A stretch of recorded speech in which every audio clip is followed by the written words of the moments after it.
Well, good evening, ladies and gentlemen. Welcome. Good evening, and I want to thank you so much for joining me this Saturday night, Saturday, the 2nd of the 12th, 2023, in December. Today is the 2nd of December, believe it or not.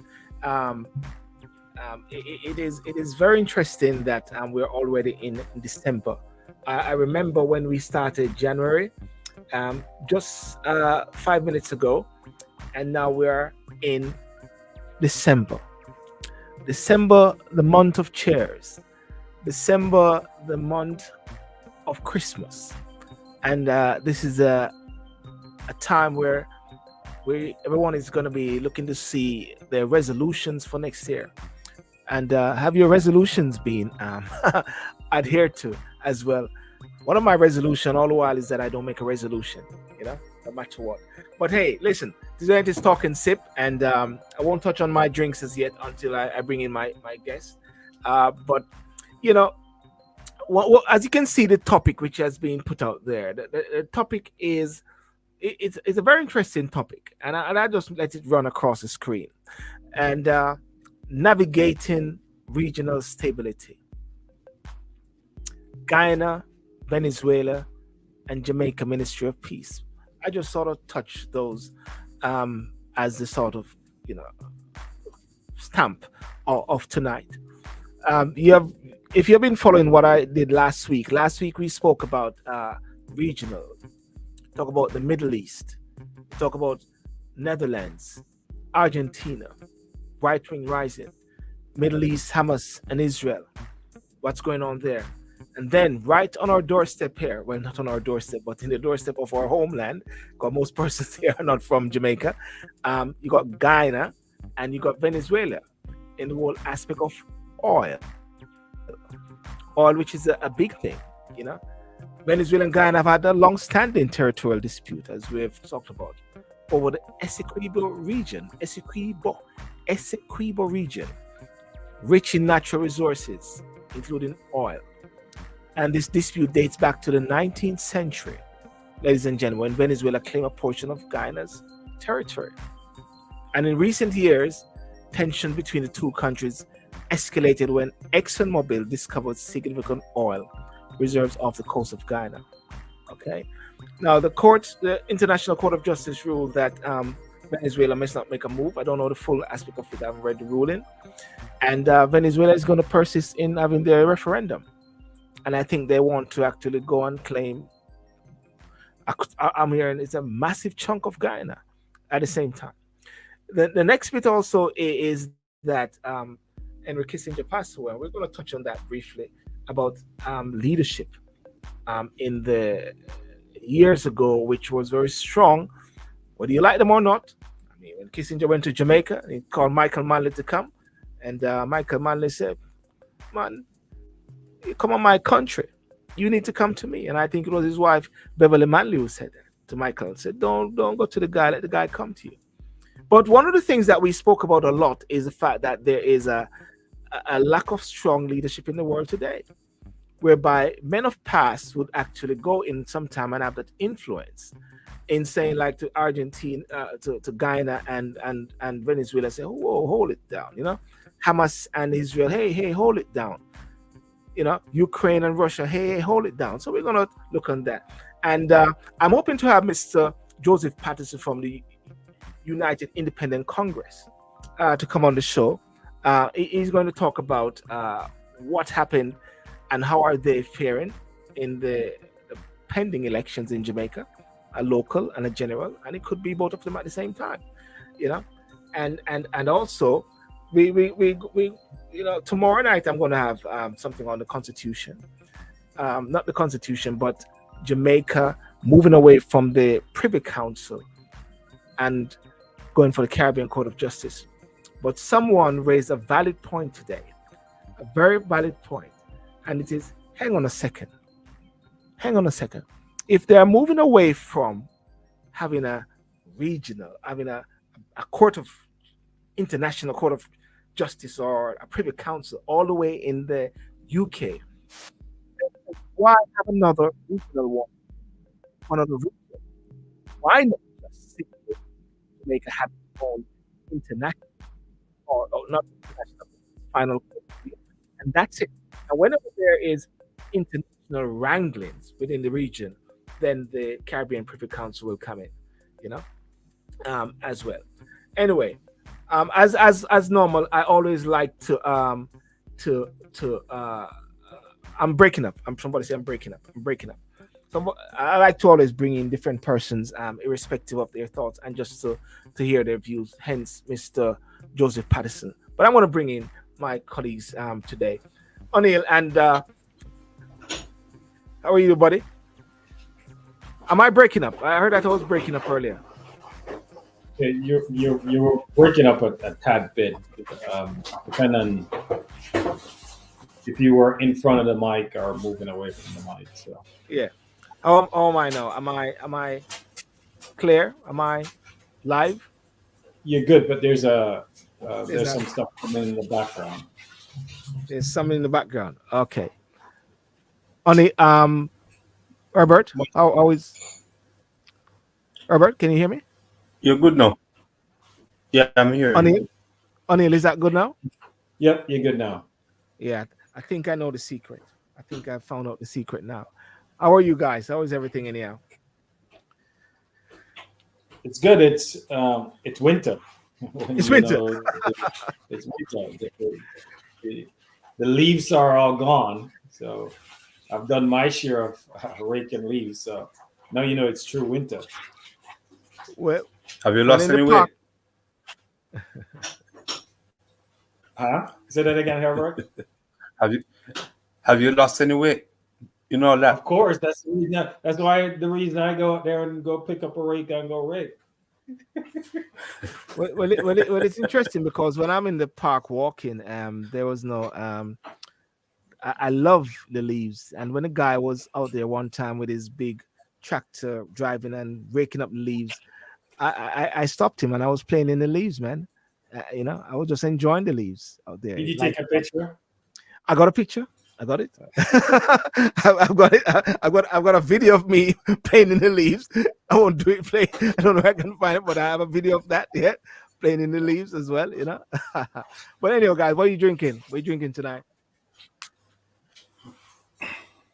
I am back to the best sparkling drink ever made. If you ever Pepsi, really, Herbert, really. I just revoke your Jamaican card, as they say. Revoke your Jamaican. It's the best sparkling drink ever in Jamaica. It's a thing called Ting. Oh, Ting. Okay. Yeah. Herbert, let me just refresh your mind. You see. Let me just refresh your mind. You Ting. might not get me. Yeah, it's Ting. Not the Ting. Ting. That is the Ting. You remember that, Herbert? Ting? See, Herbert don't even recognize. He don't. Do you remember its rival called Twist? Yeah, oh yes, I remember. But Ting but Ting they're on long before Twist. Yeah. You know what them said before Waffy kill Philip. Herbert, what are you drinking? I'm drinking some Pepsi and vodka. Pepsi and vodka. Yeah. I'm just having a glass of red just lightly. And what persons are having over there on TikTok? What are you guys drinking? Let me know what you're drinking. and please share it as well. Um, and for those who are on YouTube as well and Facebook, please share it as well. Tell us what you're drinking. Listen. I realized something today, and sorry I'm juxtaposing because I was getting my thing set up, and guess who is on the campaign trail, man? Guess who's on the campaign trail in America? Your friend Herbert. Do that. The Orange Jesus. Trump is on the campaign trail, man. O'Neill, what's going on there, man? I mean, Trump is leading. Election is next year because remember the Republican primary. I think the first one, Iowa, it Yes. starts in January. So everyone is pushing forward because coming out of Iowa, you're gonna see who drops out and who stays in. Mm. And I think they're actually saying, I think some of the guys are actually saying from the Republican side, they all agree, Ron DeSantis and the others agree that none of them are going to be the nominee. I can imagine they'll agree on that none of them are going to be the nominees and Well, stuff like that. Well, the first vote hasn't been casted yet, so you never Yes, know. yes, yeah. But listen, I've got David Roberts, he's a journalist, and he held a conference recently about the Guyana and the new thrust in Guyana as well. He's Guyanese, and what we spoke about recently, and we spoke about it last week, and it's there in the headline, but it is not moving as much as possible as how much is happening in the Middle East with the truce and the truce broken and everything. You're not even hearing anything about Ukraine, but also something which is bubbling up is Venezuela and Guyana and Brazil in the middle.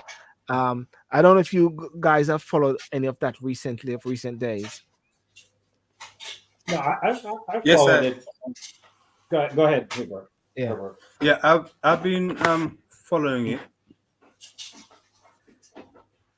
Mm. and I think Brazil getting involved with this president is not a bad idea. Seeing that That he's Lulu. a more That's Lulu. yeah, Lula, yeah, he's a Lula, more yeah. liberal leader as opposed to the Trump acolyte that was there before. Mm. Okay. O'Neill. Yeah, the interesting thing, the dispute is not new, right? If you just look at it from a historical context, it has always been there. I think it was 1899 when I think it was Russia, Italy, the U.S., and the U.K. There was the dispute between the Venezuelan and at the time British Guyana, and I think they spelled Yes. Guyana then Guiena, but they Yeah. changed the spelling. But what the Guyanese are saying, the territory was ceded to the Brits in one of the wars back in the 1800s. And there was a dispute, and this was taken to an international tribunal. And the tribunal ruled, I believe, in 1899 that says, British Guyana is a controlling interest. Now, after 1966, when Guyana became independent, Venezuela came and said, well, that agreement is invalid. And I'm not sure if they were saying it's invalid because Guyana now is an independent nation and therefore it should be further litigated. And Yes. if you just look over the years, you haven't really heard much about it. Yes. But if you just look at it from I believe it's 2/3 of Guyana territory. It's sort of 2/3. So, just think of it.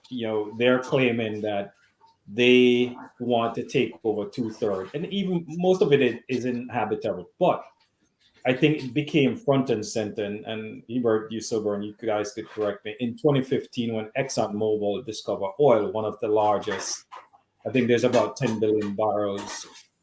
They say in that area, there's gold, there's zinc.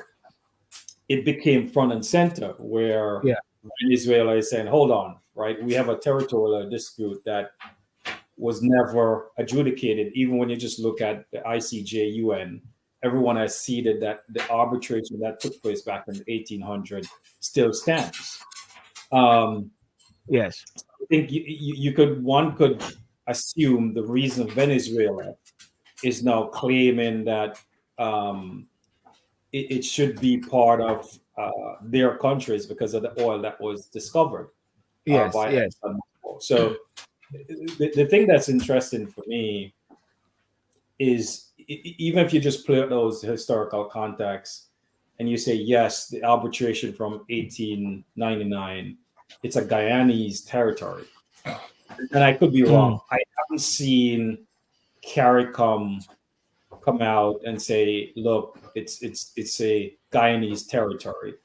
I haven't seen any forceful language coming out of the US or the UK or the EU around Yes. territorial integrity. So one has to wonder if there's other things at play here, because guess what? It's natural resources is oil. Yeah. So I think it's going to be interesting to see how it plays out. I suspect based on the ruling a couple of days ago where the UN says, hey, Venezuela, stand down, because what I understand, there's a referendum tomorrow. Tomorrow, the 3rd, yes. Right. So it'd be interesting to see, but I think it boils down, in my opinion, to where it's resource rich and Venezuela is making a claim based on that. But remember, thanks for that, O'Neill. No, Herbert. Sorry, I got to bring in David because he's got a limited time. Okay. So David, how are you? How are you, David? How are you, sir? Yeah, I'm good. I'm good. Can you hear me? I'm good. Yes, we can hear you. Thank you for coming on. And last week I was scouring the earth trying to find a Guyanese, and then lo and behold, I realized I had you in my phone book. I gave you a 10-minute notice. Yeah. Thanks for that. Yeah. But I like you to sort of set the stage. I mean, I know you're doing some work regarding the some forum which you had recently, an expo which you had recently regarding the developments in Guyana, and you know, if you can set the stage as to where you see things going on and the mood with Guyanese at this present moment.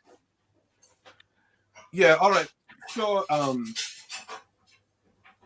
Sylvan, what has happened is, well, just to give you some context, you know, Guyana has had this long-running issue with Venezuela since 1899.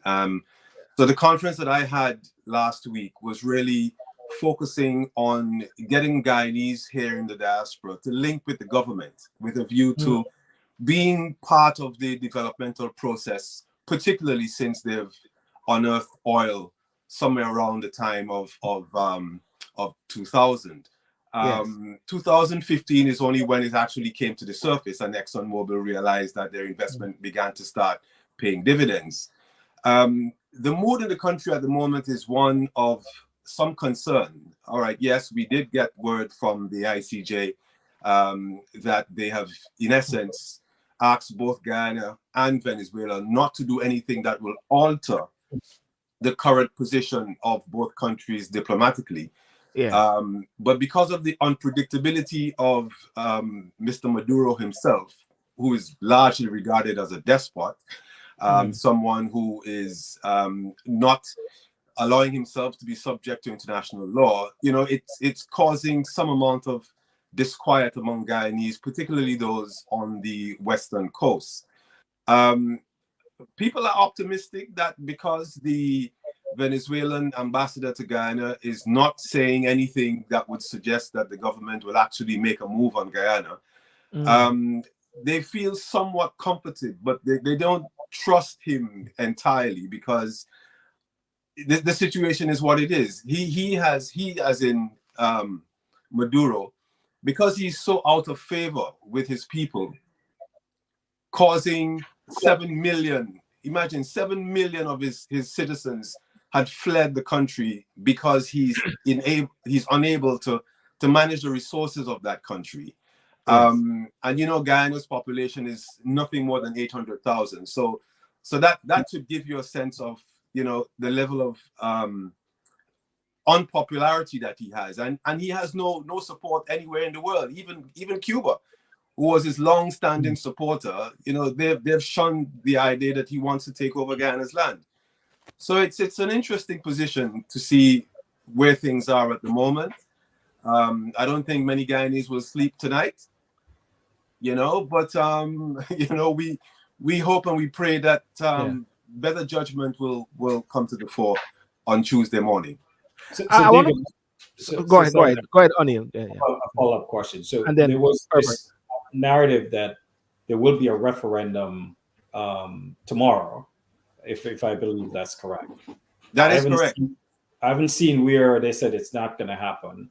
And second, as I understand it, and you know better than I do, this land is inhabited by a lot of indigenous folks. There's ranchers, cattlers that sort of inhabit this area.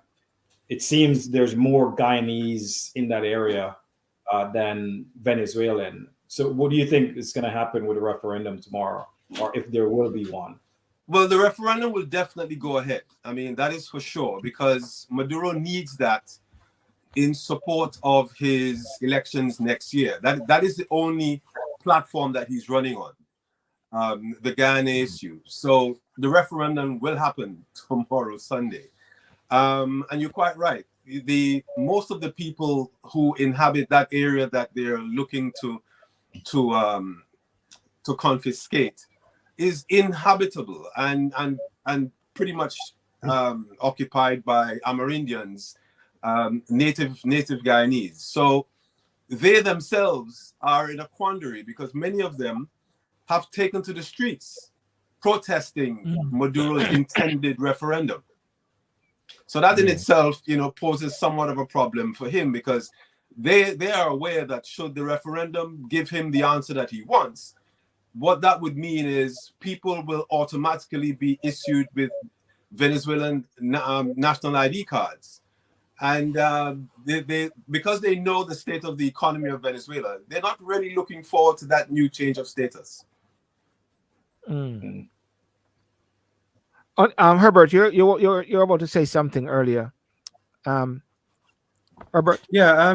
What I was saying, as I said last week, was that Suriname also came in the mix, claiming the Essequibo a few years back, right? And I'm left to wonder, without the intervention of CARICOM or the US or the UK, what will become of that region if it's going to be a three-way war between Guyana, Peru, Guyana, Suriname, and Venezuela? Because I've seen this week where a Peruvian Air Force jet was in Jamaica, in Montego Bay. So I'm not sure what is about to happen. Sorry, David. I don't know if you want to say something about that. Yeah, sure. Just to set the record straight on CARICOM, CARICOM is 100% behind Guyana. So much so that the vice president of Guyana has issued a statement telling citizens that they need not worry too much about being outflanked or outnumbered by the Venezuelan army. And the Venezuelan army is immense, because he's got support from across CARICOM to come down and set up an international sort of military base that would lend assistance to the Guyana Defense Force. In terms of the Suriname situation, Suriname has since come to an understanding that that land is not really theirs, and they're not pushing the issue. And now that Venezuela has become more aggressive, they have decided to recede and to just hold off the efforts to seize that bit of Essequibo. Essequibo, as you can understand, is quite rich, and as your colleague, the other speaker, mentioned, it's rich with gold and diamond and oil and all of that stuff. So everybody wants a piece of that. The economies right now depend on it. So we watch this space to see what happens on Monday morning. Can I just ask a question? Because and I think, David, land. Sorry, one second, O'Neill. Land is a big thing going on around the world now. Land with Israel, Hamas, land here now with Guyana and Venezuela. can I just ask this question? And only you may know as well. Who owns that piece of land? Who owns it? Which piece of land? The land The that, same, that is the in same, dispute? the same. Yeah. Who owns it? Well, according to You the can say arbitration that was done, Chinese people. it's Guyanese land. The land belongs to Guyana, But for some It's a reason, territory. because of the dire economic circumstances of Venezuela, and to some degree, when you think about what's happening in Ukraine, it's all about energy security and food security. So Yeah. people are trying to ensure that their longevity is somehow secured. Secure. Yeah, It's I interesting. think also the interesting piece is Brazil. I think it seems to me Lula is going to exert, because he just came back on the scene and he wants to be the dominant force in that area. He has since sent troops to the border. The interesting point, and I was trying to look it up to see if I saw anything, was I haven't heard anything from Colombia, which is super interesting because that is one that is, for me, concerning, because typically Colombia is very vocal with anything writ large Venezuela, and the fact that I have not heard anything from them is like, I'm like, wow. But I think Brazil is going to assert themselves into the mix. So that's why I think, David, I'm with you. I don't believe anything will happen because I don't think Maduro has the political capital or the resources, and I'm sure he doesn't want to take on Brazil, because I think Brazil would assert themselves dominantly into this process, in my opinion. Yeah. So Yeah. one would say Also, remember that Brazil. Go on. Yeah. Remember, Brazil shares also a border with Guyana, Guyana. right? So as Yeah. collaterally, Brazil, if they don't get involved, they will be drawn into it involuntarily. So they have to do something to prevent an escalation in that region. Yeah. In on TikTok, a couple comments here saying Lulu's performance at the COP summit this week was impressive. I believe he spoke after Prince Charles, if I'm not mistaken. 'Cause I was watching a bit of it, and these are some of the comments which is coming through. You mean King Charles? Sorry, King Charles. well, there's another King Charles which is coming on opera. There's another King Charles program which is starting up in the States, isn't it? King Charles and I forget what that lady name is, that reporter. King Charles. Charles and King. Yeah, Charles, yeah. What's her name? King. She's Oprah something. Oprah King. friend. Yeah, Diana. Diana Yes, King yes. or something like that. But yeah, Charles and King. Yeah, but just to say quickly here, because the Minister of Foreign Affairs, Kamina Johnson, going back to support what Raymond David said, Jamaica pledges support for Guyana following ICJ ruling in Venezuela border dispute. Jamaica has expressed support for Guyana following Friday's ruling by the International Court. And she said, and this is what she said here.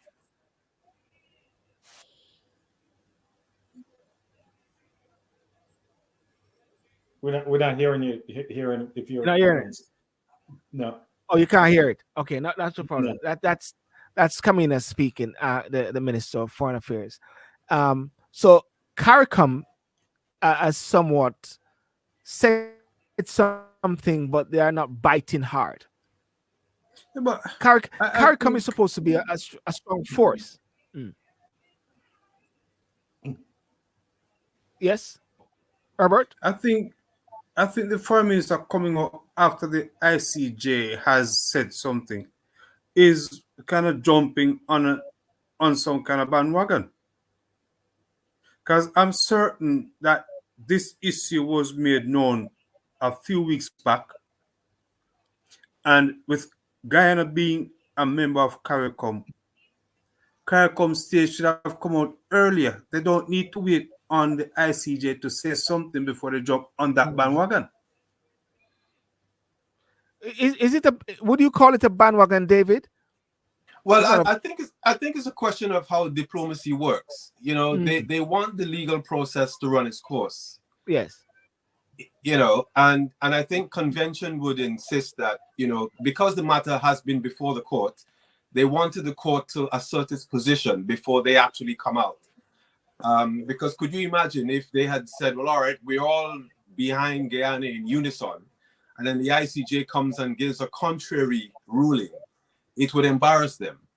So I think they just followed the convention to allow the ICJ to make its decision, and then because they would have been working behind the scenes, Yes. on deciding how to support Guyana. And the other thing I would say, this is not a new process this year. If I remember, David, this sort of came to be maybe around June, July timeframe when you started hearing things about it. So I think they were communique around, hey, let's see what the ICJ says. But the CARICOM was in favor of Guyana. I think it seems to me, and I think, David, you just said they were letting it play out and see what the ruling came about. And the ruling was like, hey, it's Guyana territory. So therefore, the decision, or one has to wait and see what Venezuela does tomorrow going forward. Yeah, absolutely. David, okay, in wrapping up, I don't want to keep it too long. What are, I think you alluded to it earlier, but what are your countrymen, women saying? Are they like, O'Neill said a while ago, nothing is going to happen, but are people say, we're ready for Venezuela, or they're ready to pick up arms and everything like that? You know what I'm trying to say? Are they ready? The thing about it, Silburn, is Guyana, like most CARICOM countries, we have no experience in war.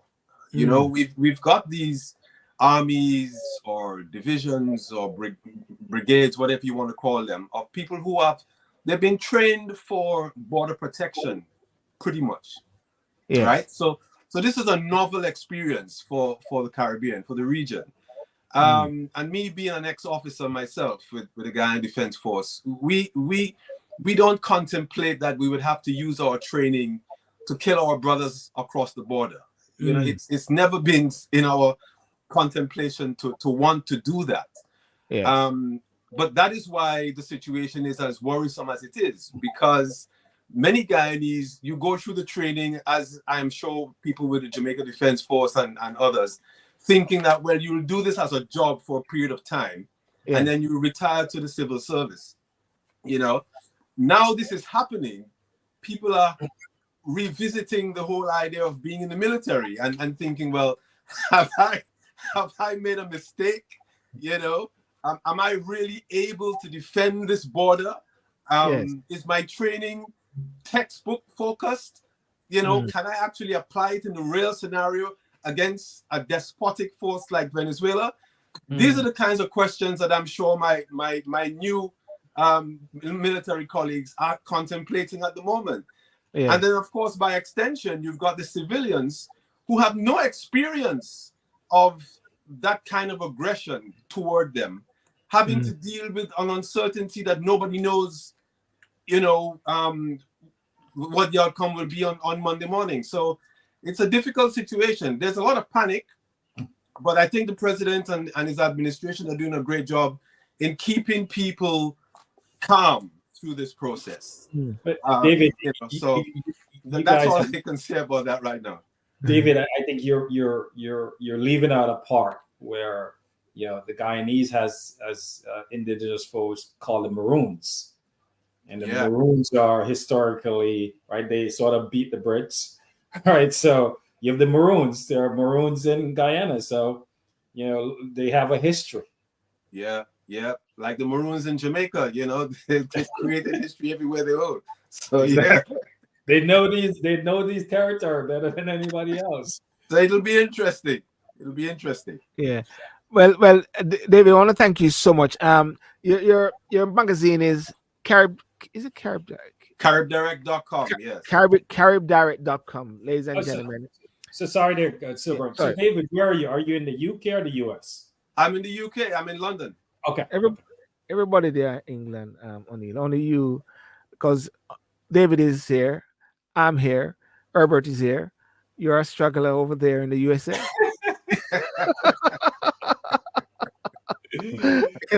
Everybody's I'm in running away. Virginia, by the way. I'm in Virginia. It's its own territory, by the way. Oh, Okay. okay. Okay, it's a bit like Ocherius, where I'm from. It's a different place in Jamaica. I Yeah. just want sorry, I should have put it caribdirect.com, yeah? Yes. caribdirect.com. And because I know you do a lot of publications, and here it is, ladies and gentlemen, caribdirect.com. And Tony Kelly, definitely, he's always sending me his latest pieces as well, David.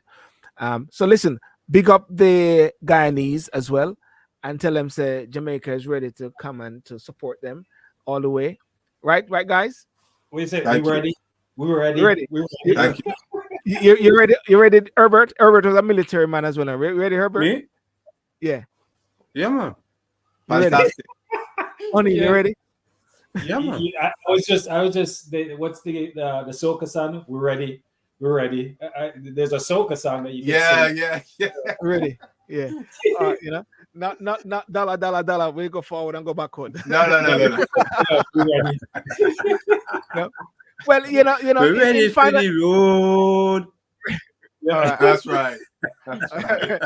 Well, You know- the one the guy needs to sing right now is not a blade of grass. You're not giving up a blade of grass. Yes. I mean, I taped it, and he says, "Not even a sugar grain, not even a sugar." That's Nothing. right. That's right. Nothing. Nothing. I would Not have giving up played it. nothing. I would have played it, but because it's getting a lot of airplay now, I would be copyrighted for it. Yeah, because yeah. It's a beautiful track, and I was watching the president. Because the president has been very good recently when he brought up the whole issue of reparations.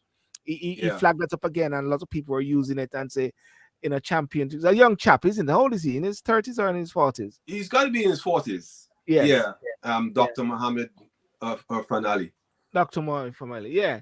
So listen, I think it's very important. Listen, my last word is this. I think it's so very important that the CARICOM really play a strong force there. You touch one, you touch all, just like how NATO operates. CARICOM need to really be a strong force in a certain way in regards to this. But I think maybe bridges were burnt a bit with Venezuela and some countries at the same time, with the oil thing. That could have played. With the Petro-Carib thing that was once popular. But anyway, look, I need to run. And Silvan, I need to thank you so much for bringing this to the fore on your platform. Yes, sir. And thank you for the introduction to Herbert and the other colleague. And O'Neill. Yes. Aaron O'Neill. Thank you very much. Thank you very much. No worries. And you didn't ask me what I'm drinking. I'm drinking yes. Mount Gay rum. I've just finished a bottle on your show. Backside. Oh yeah. Well, there's no evidence of that because I never seen it good to him out.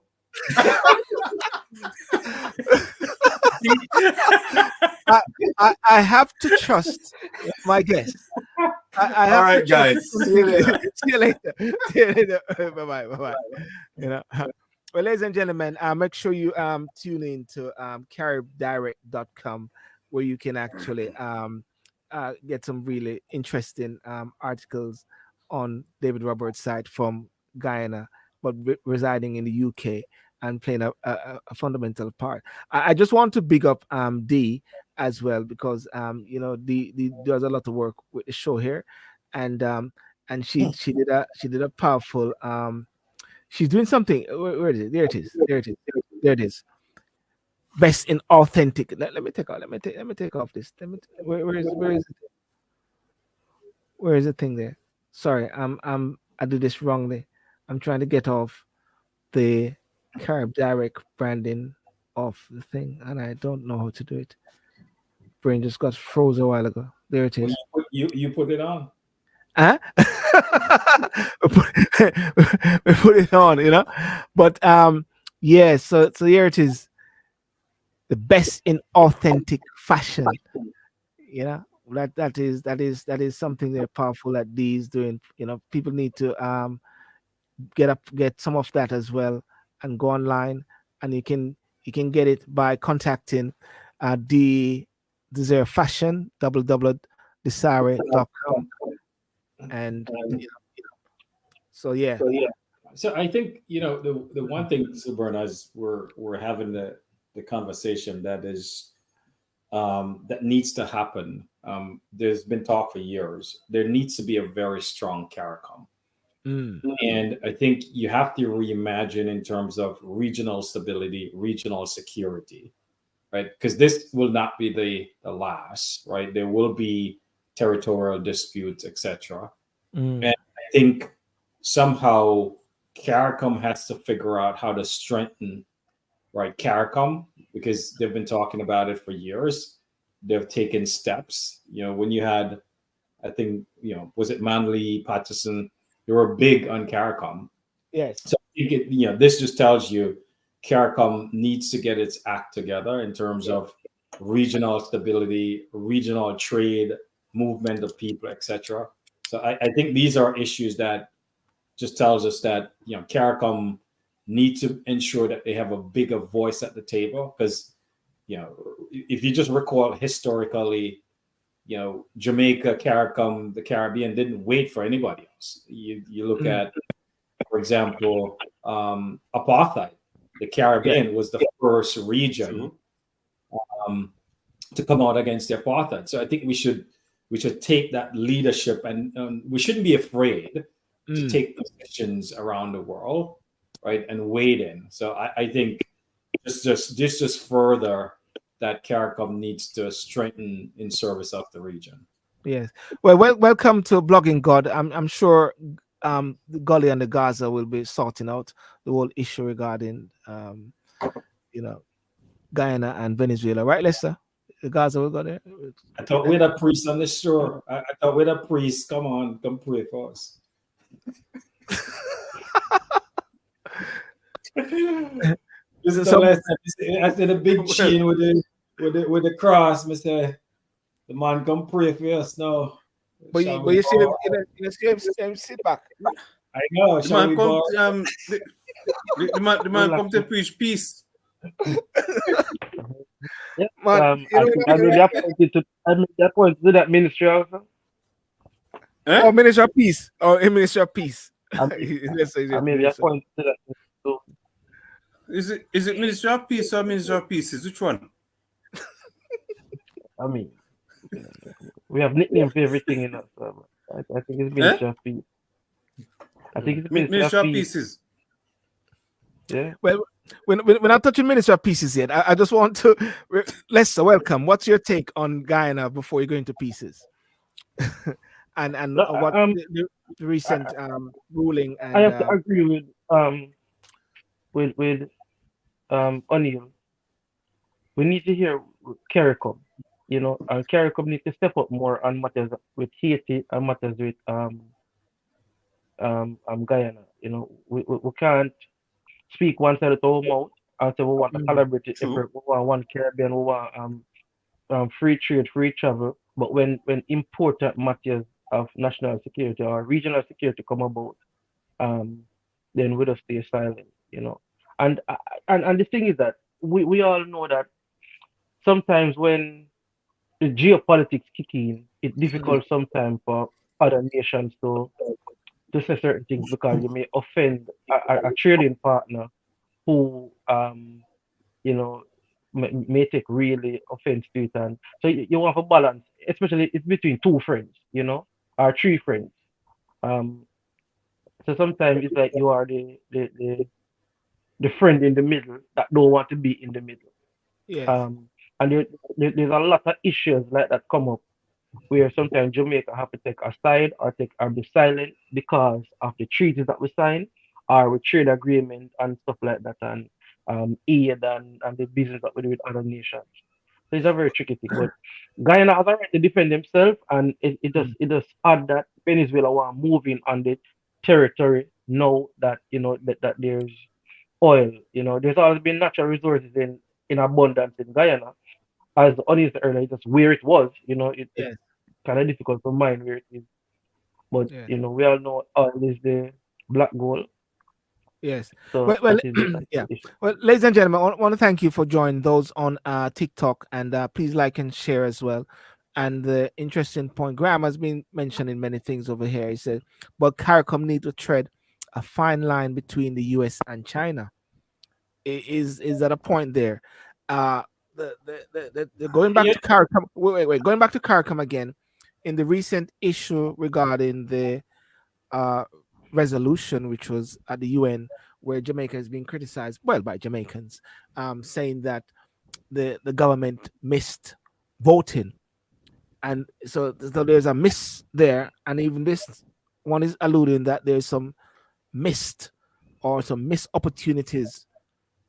Is it that Jamaica play a fundamental part in CARICOM, or is it a small player? I saw Trinidad had made some sounds before the vote, before the ICJ ruling. Trinidad had made a strong voice. I must say, Anil, I just Well, remember Trinidad made a big voice as well before.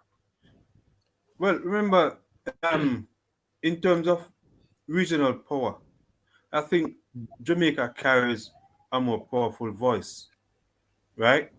And and my issue is with the authority that Jamaica carries. If they're going to wait on a court to say something when they know historically that that region is part of Guyana, belongs to Guyana. Mm. They're coming out, and I said before, they're jumping on a bandwagon, and the foreign minister is as weak as a straw that is holding up a wall. Let's Anil, and then let's start an objective way. Yes, Anil, please. Obviously, there are different balances of power within the region. There's U.S., there's the Monroe Doctrine that has been around forever. There's Russia. Russia has influence over Venezuela. They've been a big proponent of them. The Chinese, but only thing China cares about really right now is resources.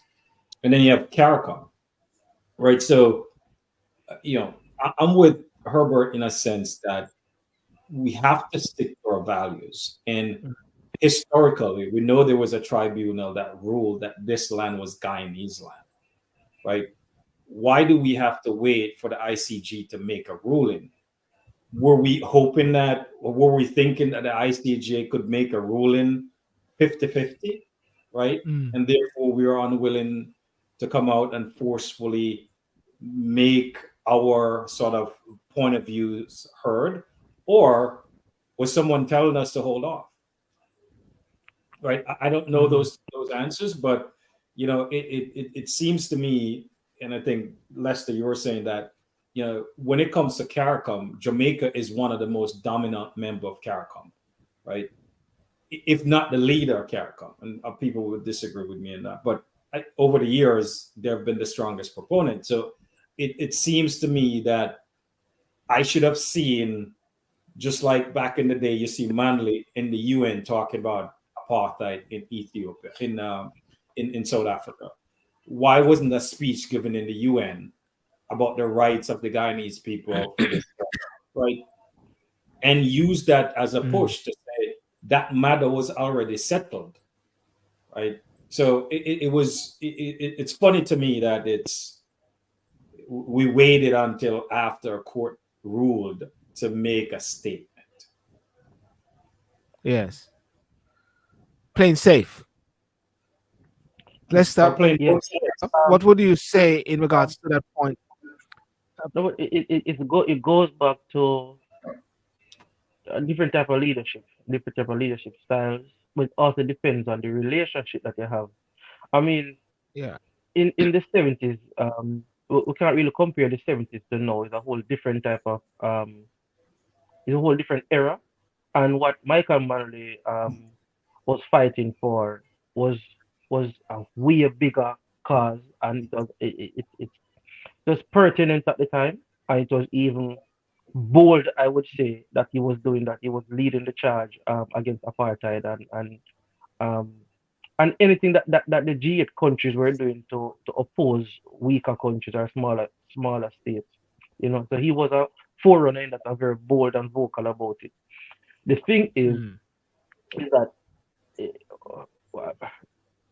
I have seen where Jamaica is skirting with the idea of maybe joining BRICS, and remember, Russia is a part of BRICS, China is a part of BRICS.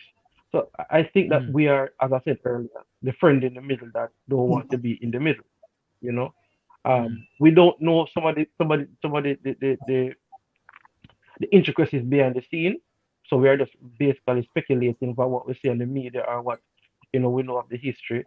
But um, whenever you see particular leaders, cause remember, it's not like say you have 4 or 5 leaders of CARICOM speaking up, right? It's like it's kind of a deafening silence all around. Um, and so everybody kind of play wait and see. Until recently when the ruling was made. But we should have to wait on a ruling. We know it's a Guyana place. And we That's must right. can tell our friend, right, Until we must can tell our friend, say, hey, listen, me and your friend, but you know what you're doing wrong. Back off. Yeah. I just I think this just is a think much bigger Jamaica's geopolitical adapting. issue. Great Jamaica. Mm. I just Go think on, yeah. Jamaica's adapting the Anansi model, tenancy no private dance on interference, right? Mm. And for what CARICOM, the single market has created within the CARICOM region, collectively, they should come out in full force to let Venezuela know that Guyana has support. Don't do what you think you're going to do, or you don't think what you think you want to do. It won't work. Is it the sense that, and based on how things look, and O'Neill, you have captured it, whereby you said on the face of it, you're not hearing the big players, you're not hearing the players of America, you're not hearing the Caribbean, you're not hearing some strong voices out there. It's like a little pitter patter. People skirting around the big issues, like they're waiting for Venezuela to make a move. You know, And I think that's where where you see, yeah, going on, yeah. and I think that's where Brazil is asserting themselves, right? Yeah. And as I said, the deafening voice that I haven't heard is Colombia, right? Colombia is right there. I believe Colombia share a border with both also. Yeah. But Brazil is gonna use this as their way to assert themselves. And Lula is back, right? He has already sent troops on the border. And I don't believe Maduro is going to move against Brazil. He just wouldn't. Right. So I think it's just right now posturing, but the discussion around, I think, collectively, CARICOM need to be stronger when regional security, as you said, less than stability is in question.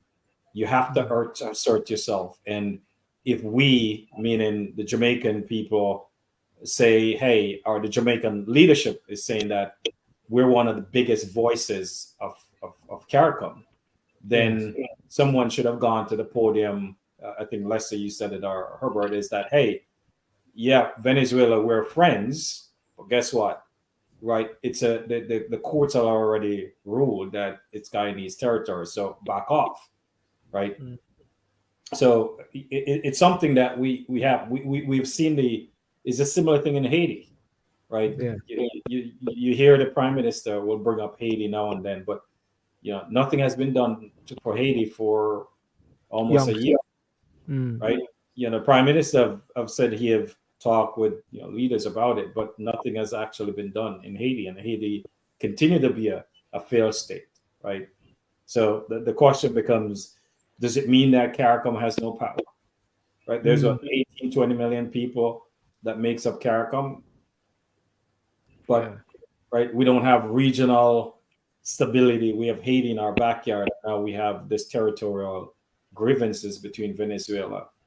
So it's a tough situation. But there's another piece in my head is, why now? Why did the Venezuelan decide 2015, if I remember, is when oil was found? Why wait? Why now? Why 2023? Right? Almost 10 years later. Guyana to me is that distant relative who didn't have anything, and lo and behold, they become rich. to win the lottery. Yeah, so everybody They now live in wants that. something from Guyana. Everybody wants a piece of Guyana, So right? it's like And that, it's like the late Gully Bop. Everybody want a yeah, piece of me. that's right. That's correct. And I Yeah. think Mm. I think much can be said about how Ghana was treated by other Caribbean countries, Yes. Trinidad and Barbados to be exact. Right? It is now showing where Trinidad is holding um, job fairs to send people to Guyana. When a few years back, a Guyanese wasn't allowed to go to Trinidad or To Barbados Trinidad, because they would have been sent back I've seen immediately. it firsthand. I've seen it firsthand. I've been to Trinidad. I've seen it firsthand. Yeah. Yeah, it's an interesting dynamics, and I think it's something that hopefully the leaders of CARICOM have used this to reflect that there needs to be a bigger voice when it comes to issue of regional stability. Yeah. Okay. I want to touch on the something here. Henry Kissinger recently passed away, former U.S. Secretary of State, and we spoke of recent days of men of the recent era, the Kennedys, the Thatchers, the Gorbachev, and these persons. These were strong players in the world, and of course, with Henry Kissinger, and I guess Herbert, you can come in. When he went to Jamaica and called Michael Manley over, man, and I think Beverly said, "Tell him, say, must come to us, Man, come go in to my you, yard, man. Come to me. yeah." But the point I wanted to flag up there is we speak about this a lot. It's like the world is on a sort of autopilot because even with Israel and Hamas, the truce was broken, and I thought about it again with Israel and Hamas. They have these prisoners who have been kidnapped, and they're doing these exchanges. And I'm thinking to myself, you stop to do these exchanges to preserve life, and yet you started back on killing off each other. That don't make sense. Of course, one would say get rid of Hamas totally or get rid of Israel totally. But I want to go back to Henry Kissinger. Anil, what's your take on him and how those guys would have operated in this particular time as a student of history? I think arguably Kissinger is one of the foremost foreign policy expert. And if you sort of look across the world today, there's a lot of things that his fingerprints are on, good or bad. I think he was a super smart foreign policy expert. He understand dynamics, and he understood the players, and he understand that dialogue was super important. He understand that sitting across the table, even if I disagree with the other side, we have to figure out what are those disagreements and how do we sort of find a middle ground. He was super good at that, and that's why you see even up until I think it was was it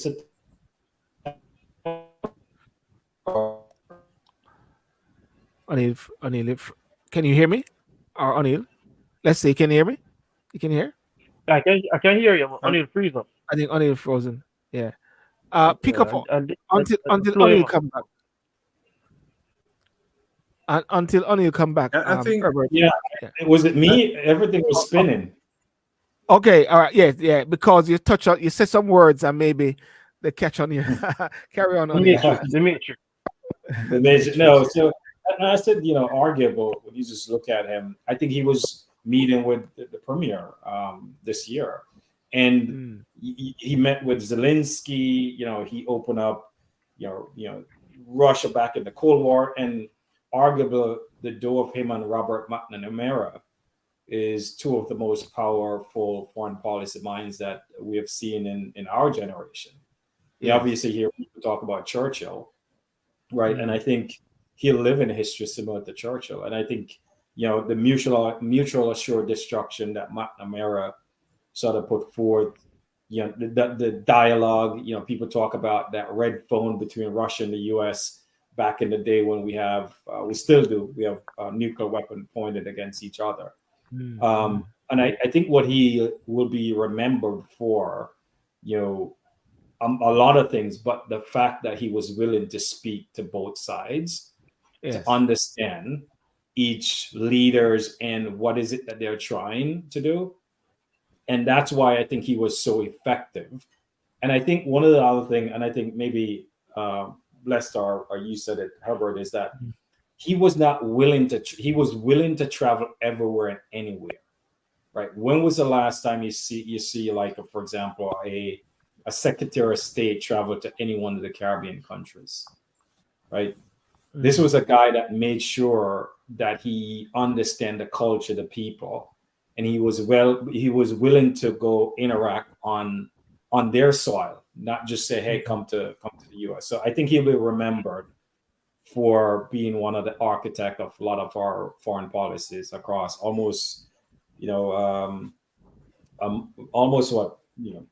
6 decades, and he was such a thought leader. He has a book with him and Eric Smith about artificial intelligence, right? And he was such a sought after leaders for both parties.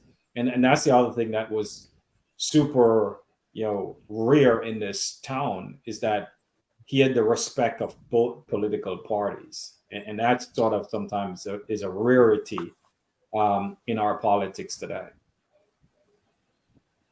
Okay, well, there's a strong view that came out there from Michelle. Kissinger was out. I think in the 80s, towards the end of the Cold War, as a child growing up, he played a critical role in avoiding conflict between Washington and Soviet Union as it was then. Right? And I think that was one of the catalysts why the Berlin Wall is no more, because of his involvement. Yeah. Lester? Yeah, Kissinger, whether we like him or not, is one of those men that get things done, and they have a history of getting things done. You see, in that era, you could look at men in politics in various countries, and they have a track record of successes in the private business, but also in political dealing. Even when you look at PJ Patterson, he was known as a very great negotiator, right? We are not seeing or hearing of modern day leaders or politicians that have that type of charismatic nature about them, that have this hard nose but fear, and we know a lot of things that Kissinger was embroiled in. But as I said, good or bad, he was respected on the world stage. So when he would go somewhere and meet with somebody, whether and decide that he likes or decide that he doesn't like or decide that his country favors or not, people were willing to sit down with him because of the character, because of the success, because of the history, because of what he brings to the table. Right? We see a lot of we don't see a lot of that anymore in leadership right across the board. We don't see a lot of that in leadership. Veronica said he was a bully.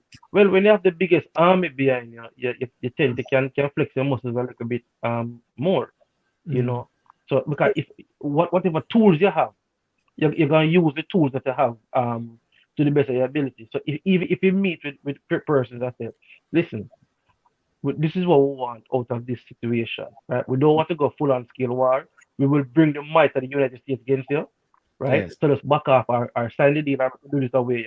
And that's just what it takes to do, So when we say he's a bully, would you rather an outright conflict in the area, or would you want somebody to say, hey, we have a big gun pointed at you, so you can either continue what you do and we can fire my shot, or we can resolve it the next way. You That's just how politics is know, run. Yeah, and I think the piece is, when anyone of stature like Kissinger, we sort of look and say, what is his place in history? Every one of us has flaws, right? Yeah. Every one of us, if we reflect upon things, we realize there are some things that we could have done differently. But if you just look at him historically, he's the reason why we interact with China. He was the one that convinced us to go to China. He was the one that helped end the Vietnam War with the Paris Accord, right? Mm. So he has been involved in some huge historical event of national and world significance, right? And I think he was Secretary of State from 1973 to 76 or something like that. I think Uh, he covered Nixon as well, isn't it? No, yeah, he was. he served He under convinced, Reagan. no, he convinced Yeah. Nixon to go to China. He was the one that convinced, and I might get my year when he was Secretary of State, but I think with Henry, he was well respected, and I'll say it again because he was willing to talk to everybody and engage, right? To Lester's point, when you're trying to stop conflict around the world, you use every tool in your toolbox, including saying, look, if you don't do X, Y, Z's, this is what's going to happen. And if we could use that to prevent one shed of blood, we should, right? And I think arguable, him helping end the Vietnam War was a good thing. And us engaging right or wrong with China back then, he convinced. So I think he's a historical figure that will go down in history. Everyone has faults. We still talk about Churchill today. We still talk about Edgar Hoover, right? We're not sitting here saying that these men don't have flaws, but I think historically they've made a great impact. O'Neill, the most But the UK have O'Neill, wait, Blogging God. The most the UK have spoke about Churchill of recent days is protecting his statue whenever there's all these demonstrations, just to let you know. And they're trying to cancel him. They cancel Churchill. and Lester, before you go there, let me just say something here. Henry Kissinger, prominent American diplomat, scholar, political strategist, known for his significant role in shaping U.S. foreign policy during the latter half of the 20th century. And guess where he was born? Where was he born? You guys Germany. know? He fled Germany. Nazi Germany. Yeah, 1923, so at Harvard, and National Security Advisor 1969 to 1975. He served under Richard Nixon, Gerald Ford, influencing major foreign policy decisions, especially regarding the Vietnam War and detention with the Soviet Union. Secretary of State 1973 to 1977. He became earning a Nobel Prize for his role in negotiating a ceasefire in Vietnam, which some found controversial due to continued conflict. So that's just a bit there, setting the stage. Lester, please. Yes. What we are to look at, and only with when persons don't know in-depth history about certain figures or certain things or an era, and we hear sometimes people pick up talking points from persons who are also not fully informed. But when you look at all the countries that he helped to broker some type of peace with or treaty with or something like that, the United States is benefiting from them tremendously today, right? And those countries produce a lot of things that United States use. And when you look at the relationship now between those countries and United States, it is much better now than where it was back then. And we would rather that than have the United States Army occupy these places and of course the taxpayers crazy amount of money and continuous lives being lost and stuff like that. So again, we can say a lot of things about him, but it when you look at the broader overall picture, it benefited the world, it especially benefited the United States. That's very interesting there. Somebody No, said but very Silver, if you look at it, if you look at it, Silver, right? Mm. If iPhones were made in the United States, right, or certain products were made in the United States, it would be maybe 2 times higher than the cost that is made for in China. No, Yes. you know. So imagine if China or America wasn't talking at all. You know, Mm. even when you look at Russia, the amount of LNG and oil that Russia supplies to the United States directly, right? So people have to understand that there's always a bigger global picture um on hand. And what you're saying also, there's a need for strong persons who may be deemed and to be considered as bullies in the No, well, scheme of in it, this Not world. just bully, it, not just bully. No, no, no, it no, no. depends. Somebody said bully, but I just in the scheme maybe perceive Yeah, as but bullies. but it's to relegate him or to relegate somebody just to be a bully. You know, it's not a good. Kissinger is not one of my favorite persons, but I'm saying it is not a good characterization of the person to just label him as bully, or you know, you have to use the tools that are necessary to you at the time and depending on what you're dealing with. You know. I think What strong would you prefer personality. to have? Somebody on Would, TikTok say I think strong personality is better. Yes, Herbert. Yes. would you prefer to have a bully or an authoritarian leader? Which one? Because to me, the bully is one who will step out into people's faces and spaces to get things done. While the authoritarian is creeping for himself and what he can get from people. Mm. So And I would being a bully sometimes is not a bad thing. And it's, I would say, and the person on TikTok in terms of strong personality, I think any leader, especially when you're in foreign policy and you're negotiating whatever you're negotiating, right? mm, You're trying to negotiate the best outcome for your country. And obviously, sometimes it's one-sided because you're sitting on one side of the table and you have more cards and you have more ace card than the other countries. mm, But the one thing I would say, he was willing to have dialogue with other countries, right? We're not. It's not everything that um, we're saying is that he has done perfectly. yes. I'm super impressed by the dude, fleeing Nazi Germany, where I think a lot of his family was killed in gas chambers, etc. Right, and coming to this country as an immigrant, and as an Yeah. immigrant myself, and sort of ascend to the highest seat of power, Mm, right, and negotiated some of the biggest treaties in the world. Obviously, he's going to get things wrong. I think what he did in Chile, people could go back, history will say, was it a good move that happened in Chile and some other things in Latin and South America, right? But I think when history is written, I think history will be balanced and said there are certain things that, to Lester's point, that he did was in the benefit of the United States and United States people and also the world. The Berlin Wall is down because of him, because he was willing to push leaders to have dialogues, right? So there are things that he has done that has benefit the world at large, but there are things that history will shine those lights, and one will sort of have to make their own determination. But the one thing I would offer people, and I think Lester or Herbert say, read history, read his writing, and then come to your own conclusion. Because he's had extensively written, and I've read a lot of his stuff.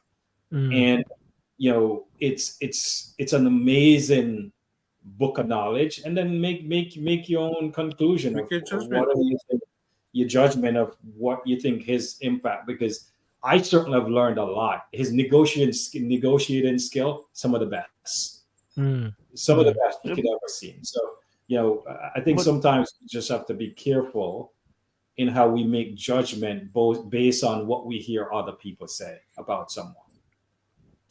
Somebody said, um, again, it confirms the power within the U.S. Jewish community. That's not an anti-Semite comment, and it's just that's picking up but from TikTok. Yes, um, Herbert. Oh, Lester, someone Ju- was saying. ju- But just imagine if there was still a East and West Germany. You understand me? I've been all over Germany. Just imagine that I couldn't go to a certain part of Germany. You understand me? Right? And especially with my skin color too, you know? And Yes, I'm saying we have to look beyond sometime the man, but look at the mission, look at what was accomplished. Right? yes, I mean, there's many people that dislike Fidel Castro, right? I have never read a book about Fidel Castro. They just hear what he said on the media or hear what he said on the street, mm, right? But I mean, Cuba and with Fidel and Che Guevara have provided some of the world's best doctors and stuff like that. Some engineers and stuff like that. So don't just look at the man himself, but look at the mission, right? yes, And there's many things that Kissinger has done that has and is making the world a better place, a more accessible place. Again, yes, as me say, me as a black skinned man yes. live in Europe can go to anywhere in a Germany now. And a few years ago that wasn't even possible. And you can even go with your green. Why are you laughing? Kissinger government had have their agenda, and it wasn't with the people's livelihood was part of the agenda. There's a difference between assertiveness and bullying. And Veronica Tate, that's your opinion. I want to move on quickly from this and just flag up this last point here. And does Jamaica need a ministry of peace? And why I said that, why I flagged that up is of recent days, and I'm going to read something here what the Prime Minister said. Holness was addressing hundreds of supporters of the governing Labour Party on Sunday at the party's 80th conference held at the National Arena. He said the new mission of his administration is to put Jamaica on a path to build a partnership of productivity and peace. Jamaica is not a country at war, but our homicide rates equate to countries that are at war. We're in conflict with ourselves. We have commissioned a study. When I heard that right away, we're in conflict with ourselves and there's at war. I just thought about the Gallup poll, the Gallup report recently that said Jamaica is one of the peaceful place. But at the same time, the Prime Minister said we're at war within ourselves. But anyway, I just dropped that That one. poll is flawed. Oh, you shake your head. What are you saying? That poll is Herbert? flawed. That Gallup poll is flawed. Yeah, it is flawed. Mm. I do not understand why in a country where the homicide rate is 63.5 per 100,000 people for a country that is not a war, but you're saying Jamaica is one of the most peaceful countries in the world. That poll is flawed. Do Jamaica need a ministry of peace? No, Jamaica need proper governance. So Yeah. if you just look at the construct, I think Ethiopia has a ministry of peace. There's not a lot of countries that have ministry of peace. And typically, if you look at it, it's both internal and external in terms of conflicts with the region, etc. And I think what the Prime Minister, I think, based on what I've read, is that we have to look at law enforcement not just from one dimension. There's multiple different dimensions, and we have a discussion that, what is causing, for example, all these young men to grow up and do the things that they do right now. So you have to look at it holistically and don't look at it just from a law enforcement lens. There is there's an equitable piece. Yeah. Right. Right now we have the Minister of National Security that for both internal and external security of the Jamaican people. I think what he's saying, you need a body now to focus on the things that are super important. And what I would say, Herbert, I would say that the study is flawed. If you just look at the criteria and the dimension they're looking at the rates of, for example, foreigners coming to Jamaica and those foreigners are getting into trouble or being killed, etc. Jamaica has a pretty low rate of crime when it comes to visitors in the island.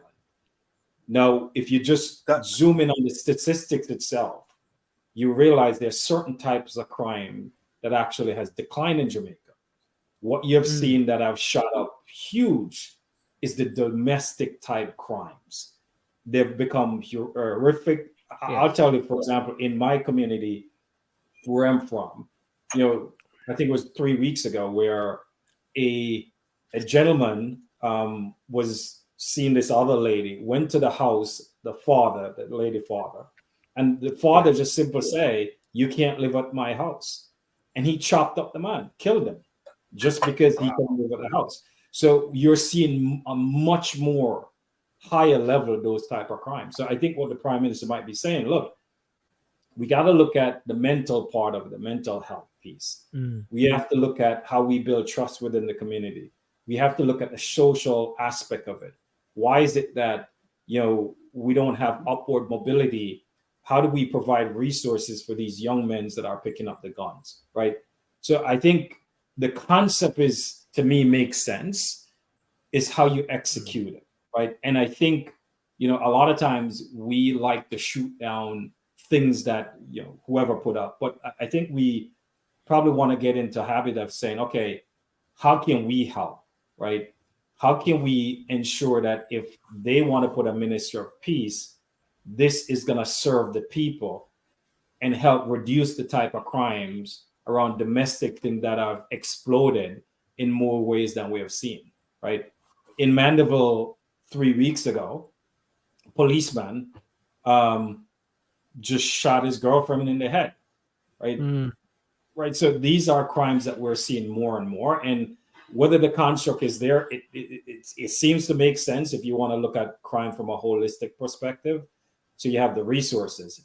The last thing I'd say, hopefully, if he's going to put a ministry of peace in place, there are other areas he's going to sort of incorporate in this ministry of peace so you don't have, 50 different agencies trying to do the same thing. all right. Let All me pick right. up from With that. with with, Um, with, with all just to pick up that bit here, one of the things what he said as well is we're going to reorganize the government to create, and this is what he said, O'Neill, reorganize the government to create and to bring all the agencies that deal with families, communities, and social development, parenting. We are going to bring all of them together under one ministry. I'm thinking of calling it the Ministry of Peace and Human, but maybe it won't be the name the Prime Minister said. So, as you said, O'Neill is actually thinking it through and working it through, seeing it from a different angle. Because, I'm not going to stop you, Lester. Knife crime in the UK, it was well, I'm not hearing much about it anymore, but it's still happening. But a lot of the guys who are working in that area are saying it shouldn't just be on the crime, but it should be on the traumatic and the health element of it as well, the mental health factor of it, not just to look at it as a crime. Police, lock up guys because they have knife, but to look at the health factor. Please, O'Neill, sorry, is it Lester was going to say I something? yeah. think it was Edward. Um, I don't Yeah, remember. yeah. Mm, um, you know, I watched the conference and I listened to the Prime Minister's speech. And what I realized with Jamaicans, I'm not talking about PMP people, I'm talking about the Jamaicans on a yeah. whole. A lot of us don't listen to understand and then respond to what was said. We just respond, for respond's sake. Um, we don't know what this ministry would be, is entail. We don't know the policies.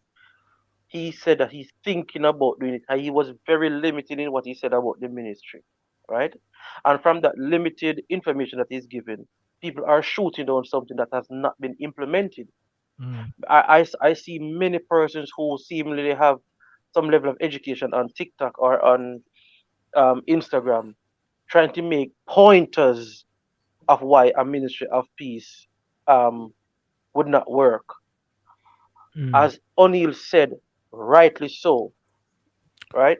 Is that yeah. what is our collaborative effort? What are we putting forward to say, hey, this can work? But Silver, most Mm, importantly, on this show for the last mm, 4 years or more, I have said the crime problem in Jamaica is not physical but a social problem. I have said that consistently, that once we attack the social aspect of a society, right, we will solve the crime problem. Netherlands have about 20 million people, less than 100 murders for the year. Why is that so? You understand me? Because them address the social aspect of persons, right? And this is what the Prime Minister is speaking about. He's speaking about the intangibles, right? And and I've made this point, and other people may disagree with it. Jamaica don't have a high crime rate, right? When you look at, if you have 3 million something and you lose 1,400 out of the 3 million, in terms of quantity, is that a lot you lose? And I'm not saying that lives lost is not important. That's not what I'm saying. I'm saying, based on the fact that Jamaica over-report crime, we glorify crime, we promote crime, right? When you look at even our news structure, our news is structured is mostly crime. Look at any other news in the world. Crime don't take up like 60-70% of the news, right? So how we structure it, we are bombarded with just the information of crime when many other things happening that they can report on. But crime is a selling point of the media, right? Yeah. And we as a society we embellish and glorify crime, right? If it is somebody that do something happen, they rather video it, right, and send Then it out to going say, boy, down to help. down Sorry. to hell. Yeah, down to hell. You know. But what I'm saying, the society on a whole needs healing, needs repair. I have been in an accident, Silburn, over here from a scooter, and persons pull over and I stop to help me. Nobody took out their phones to video, and I've seen accidents several times after that. Nobody is recording. Only to find out that there's a law against it. Okay. There's a law against it, right? But even so, as a human aspect, why would you stop to pull over to video the person just to can send it out? You know? Yes. So when you look at the crimes that we're having in Jamaica, as O'Neill said, right? When you look at a schoolboy accidentally step on another schoolboy shoes And get and him knocked out. end up in an ICU. How is he Him now, end up by the in way? a Is he he's okay doing now? He's well. fine. He's He's fine. good. He's He's fine. good. He's fine. But what I'm saying, it shouldn't reach this. It shouldn't reach this. When we have I said that with the information minister burn out the dance song and dance culture, and them want to cancel him, say him a fight against dance and him a fight against poor people. Only if 1 year later we say bags, school bags, don't span it, and uh, people start get crazy now. Oh God, we can't believe that this will happen. And the same people them used to cause the minister to say, hey, we cannot promote dance as a culture. You know, so the Ministry of Peace would obviously entail multiple ministries in collaboration to help the social fabric of our nation. And I think that is where the Prime Minister was alluding to. But we need to sit back and wait until him flesh out the policies, flesh out the All right. rudiments, and hear what it entails. Yeah. Okay. O'Neill and Lester. blogging God, Lester. Mm. Been there, done that. I joined the JCF in '92. Right?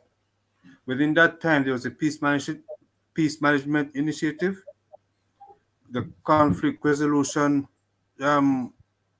business, and a lot of others spin-off. Right? What did it get? How far did Jamaica get? Because in the '90s, the domestic violence was going through the roof. Police used to shun away from domestic violence, telling people to go and go sort out their problem. It ends up in murder. Right? Someone who lives in Maypen went to Fort Pass police station to report a case of domestic violence. They sent him back to Maypen. Murder. Okay? But these are the same politicians who used to be in bed with some of these perpetrators of domestic violence to the point where one was seen battering a female member of the public in Westmoreland with a bar stool, Herbert, that's not true. right? So no, The- hold That, on, that, hold on, hold on, hold that, on, that is Amari. not hold true. on, No, Well, but well, you're hold saying on. that but you're saying Let's that start, the let's guy start, did hold it. he on. can come We back. don't He can know. Let's come. start, He can come back to him, Leslie. He can let's come back start, to him. let's start. Hold on, hold on. Mm. So for the prime minister to be saying no, even thinking about a peace ministry, right? It is to show that there's a government that is run out of ideas in solving the nation's crime problem, Mm. right? The same amount of crime used to happen back in the 90s, 80s, and 90s, right? But it was not being highlighted. The advent of social media and the mobile phone pandemic has created that window for people in the outside world to see what is going on in Jamaica, which was being hidden before. A lot of dark figure crime, the dark figures of crime was being hidden because when people go to the police station, depending on who they are, Mm. no action was taken by the police. So people had to resort to other methods of dealing with their issues. So for the Prime Minister to be saying that Ministry of Peace, you cannot have peace without dialogue. And one of the main reasons why there are so many incidents of domestic violence in Jamaica is the refusal to have a healthy dialogue. Mm. Jamaicans are supposed to be an intelligent set of people, but their mindset has deemed them to be illiterate because we do not speak with each other to solve our problems. We buy a Yeah. gun or buy a machete or get some acid and we do a thing. That's how we get satisfaction. Yeah. Okay. Okay. Okay. Thanks for that. The So, point by so the point by African diaspora. Once again, you all keep beating on the bush. It is clear that to people like myself, where this culture of black violence was instituted, the black call across the Western countries, African diaspora, you can write some more on that point. yeah, O'Neill. I don't even subscribe to that. You know, it makes my brain explode when I hear people talk like that. So there's a I don't know how many people have gone back to Jamaica recently. I've been there 8 times this year.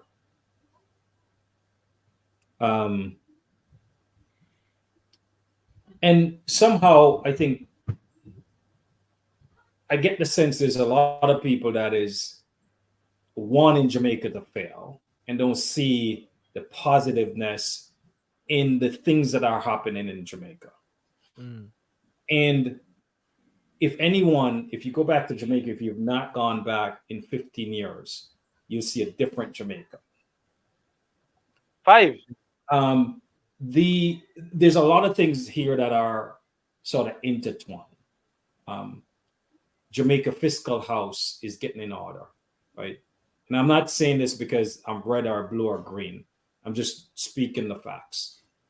Jamaica now has I think the highest credit rating in the Caribbean. Mm. Housing price, if you just go look, just in Kingston alone, if you bought a property 5 years ago for 200,000 US dollars, that property now is probably worth $1 million. There's more $10 million property in Jamaica than ever before. Mm. We have more infrastructure. If you go into Kingston, there are more people in restaurants than I've ever seen. And guess what? These are young people spending money. Mm. Now, their issue with crime didn't start today. The issue of crime has been in Jamaica for 30, 40 years. We're chipping away at it, right? If you look at the GDP of Jamaica 10 years ago, it was about $4,000. Mm. Today is $6,000. So now you have to build on top of that to say, now the government has more money to spend on social things to impact the micro side of people's lives, because I think they've done a really good job at the macro level. So now they have to tackle the micro level. Yeah. Right? Crime is one of them, but when you dig into the data around crime, you realize the domestic one has gone through the roof. The question why? Mental health Mm-hmm. is a big issue in Jamaica, right? And I'm with you, Les, Herbert. My dad used to run the eradication squad way back when, right? We've seen different things tried, but I think the one thing that's different here, Herbert, is that the government did not have the resources to put towards these issues and policies to make them work. I think now they have the means because they don't have to service the debt as they are. Yeah. And there's more. If I go back to Jamaica and the people that I grew up with, everyone has a car. Mm. Everyone, majority of the friends that I grew up with, teachers or what, they have a house. Some people have two cars. Some people, friend that I grew up with, they travel more than I do. Mm. So I'm sharing all of that to say there are positive things going on in Jamaica. Now the question becomes, which the prime minister, the opposition leader, the church, everyone know in Jamaica, we have to tackle the crime element.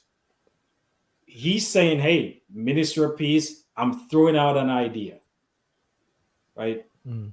But we have to tackle it, right? So there's a lot of people that will sit and say, well, Jamaica is this, Jamaica that. I will say, people, go to Jamaica. I've been there almost over the last 2 years, probably about 20 times. And every time I go there, it's different. And we have to figure out how to help.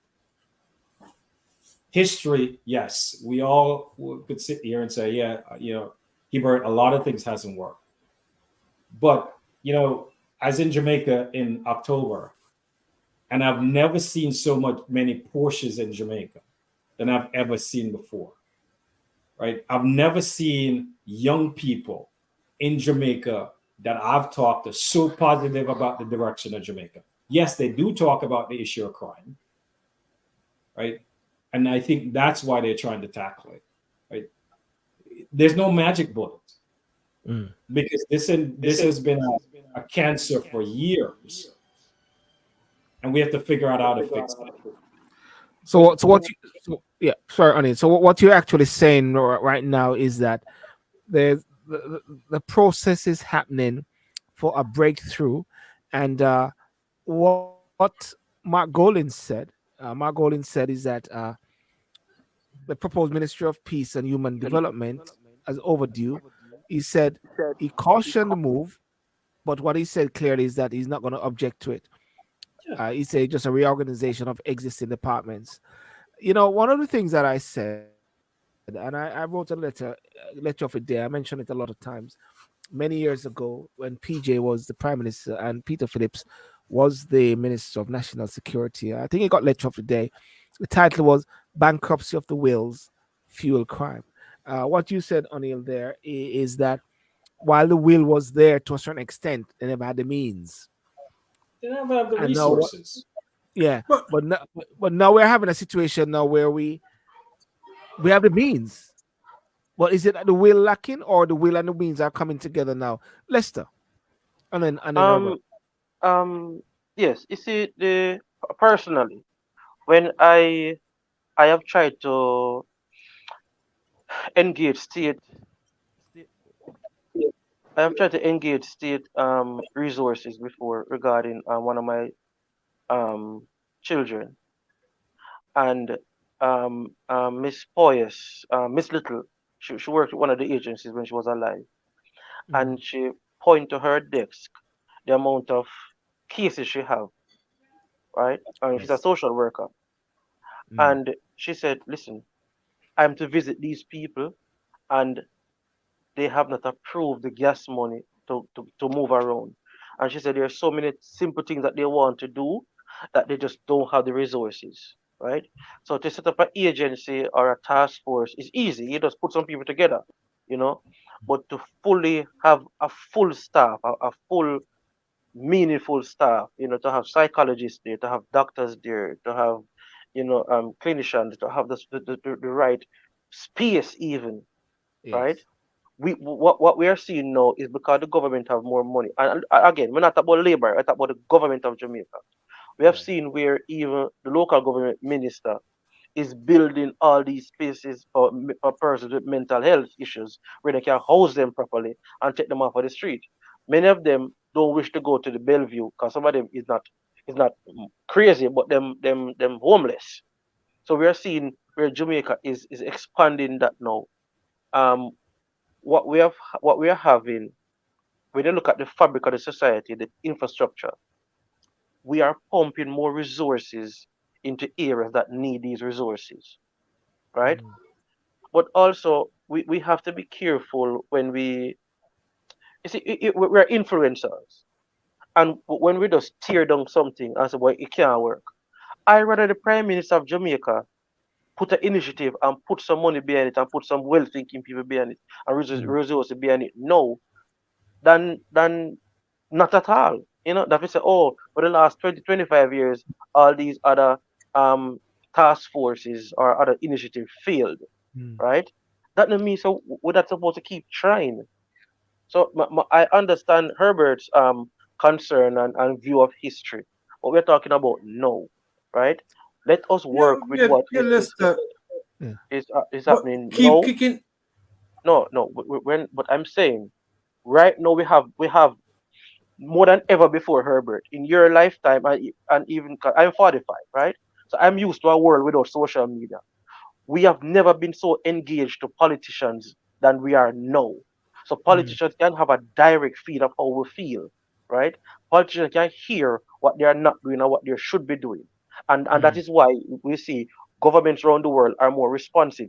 Institutions and companies are more responsive to us because they can directly hear. One time, as a Silbert said, as a letter you have to write in the Gleaner and hope that the editor read it and print it, right? Mm. So I'm saying, you're saying kicking the can down the road. I'm saying, let us collectively say, this peace ministry, if we implement it, have to work because all of us Yeah. is going to Yeah. ensure that it runs the right way. That's all Let I'm me going to bring say. in Herbert, and I want to pick up on a couple comments on the side. Herbert, you're saying? I do not think again another organization or ministry being formed is an effective way to solving the problem. I think putting the correct people in the correct portfolios as they should be is the way forward. Because creating another ministry is putting maybe a loyalist to head up that group or that ministry. And that's what I mean kicking the can down the road. Because you're going to staff it with people who, who are going to tell you what you want to hear and not what you need to hear. And that in itself is a problem. You know, New well, hold on. New York City. I want to bring in this point here. New York City said he said that most of these people are afraid of upsetting norms in a debate for fear of political repercussions. Jamaica suffer, and I want to put it to New York City. Because I want to engage with the persons on the side talking. Are you talking about the discussion now, or are you talking about the general thrust in Jamaica for fear of political repercussion? That because I believe that this level of discussion is something which is very important. I don't believe that one should always just see the negatives. I'm one of the persons who will always see the plus in different issues. There's a plus in everything, no matter what, you know. And also, I just want to pick up on it. Michelle said the breakthrough is coming for the upper class. Jamaica is a colorist and a classist country. So if you're not light skin or upper class, you're last in the sauce. You know. You should be careful Michelle talking about me, you know. Michelle Clark said, I have family and friends that has their degrees and still nothing now go on for them. Veronica said it's gonna get worse. AI is around the corner. And someone said exactly. Let's look. Uh, uh, Yeah. I let- think yeah. Hmm. here's why I like the concept, whatever you call it. Yes. You're, you know, I think one of the thing people are thinking about is that government solves everything, right? You have to engage with the private sector. Mm. You have to engage with the different organization to help, because if you just think about it at the micro level, all the people who are causing chaos in Jamaica, there's someone knows those people. There's someone's son, brother, or sister, whatever the case may be.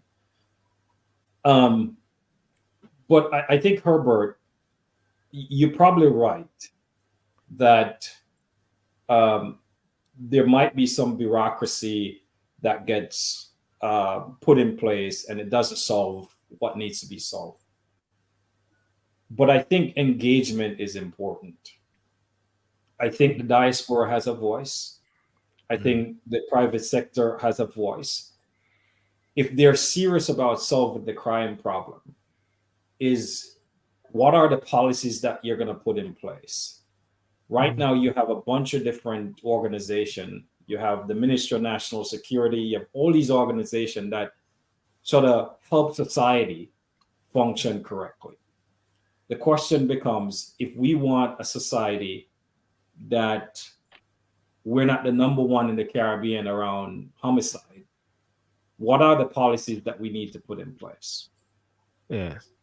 I don't subscribe to this, and I've heard it a lot of times. I don't subscribe to this narrative that only the elites and the brown people are sort of making waves in Jamaica. It just tells me you don't go and interact in places in Jamaica, because I am so sort of bullish on Jamaica because I've seen those teachers who have created their own factories. I've seen tons of people. There's tons of people that have come to Silburn. And these are not people that have means. These are people who believe in Jamaica. I have tons of friends who have gone back to Jamaica and are doing much better in Jamaica than they were here in the US. But they were willing to go. I've met, the last time I was met in Jamaica, I've met more Europeans in Jamaica doing business. Some of them I'm like, sister, you're not afraid to drive around country? This is ladies who have things in their car selling, and they're from Sweden, and they're driving all around Jamaica, right? So I think we just have to be careful in terms of, as Lester said, not try to throw everything out. Let's figure out how to engage. Yes. Let's put the ideas forward and say, if you're really serious, we want to come help, right? O'Neill, thank you very much. I've just come back from Jamaica, me and Vita, and what we are seeing is remarkable, especially with young people, right? There's never been a point in history that the government of Jamaica has made, and financial institutions also have made finance available for first time home owners, right? And financing for whatever project they want, right? I've never seen a time in Jamaica when you have such a high demand for 70 to $100 million house, right? I've seen, I know of Peter Bunting have a big development coming in St. Anne, right? With proven, right, that the houses start at 70 or $80 million per house, right? And most of them already gone already. And these are not old money buying it. Mm. So we have to be very careful how we are constructing certain things. Now, I saw Michelle say that she have family and friends at degrees that were nothing now going for them can't get a job. Silburn, you know my track record in posting jobs. Yeah. There's nobody on the internet that related to Jamaica that has posted the amount of job availability that I have done. Nobody, right?